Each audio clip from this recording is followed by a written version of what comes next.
خاموشی آپ کو ایک کامیاب انسان بننے میں مدد دیتی ہے۔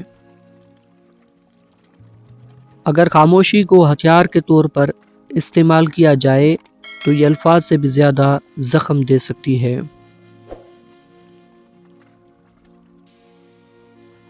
احمق آدمی اپنی بات سے اور عقل مند آدمی اپنی خاموشی سے پہچانا جاتا ہے۔ خاموشی کسی کو کچھ بتانے کا بہترین طریقہ ہے کہ آپ نے اچھا نہیں کیا۔ خاموشی اور محبت سے دی گئی دعا، یہ دونوں ہی بہت طاقت رکھتی ہیں۔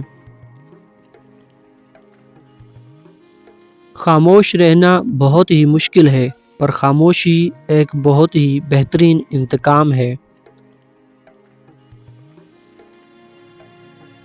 آپ جتنا ہی خاموش رہو گے، آپ اتنا ہی سکون سے سن پاؤ گے۔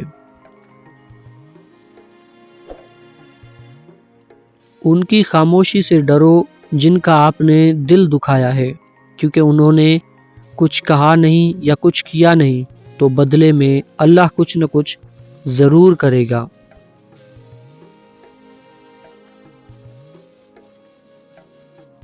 خاموشی بھی ایک نعمت ہوتی ہے، خاص طور پر اس وقت جب اختلافات زیادہ ہوں، آوازیں بلند ہوں، علم کی کمی ہو اور دلیل کی کوئی اوقات نہ ہو۔ بولنے کا حق چھینا جا سکتا ہے، پر خاموشی کا نہیں چھینا جا سکتا۔ جلد تجربہ کار ہونے کے لیے ایک اصول یاد رکھیں: زبان بند رکھیں، آنکھیں اور کان ہمیشہ کھلے رکھیں۔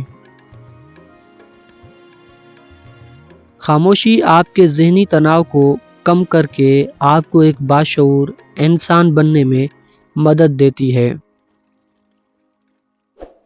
خاموشی ایک ایسی عبادت ہے جسے فرشتہ لکھ نہیں سکتا، شیطان اسے بگاڑ نہیں سکتا اور کوئی اسے جان نہیں سکتا۔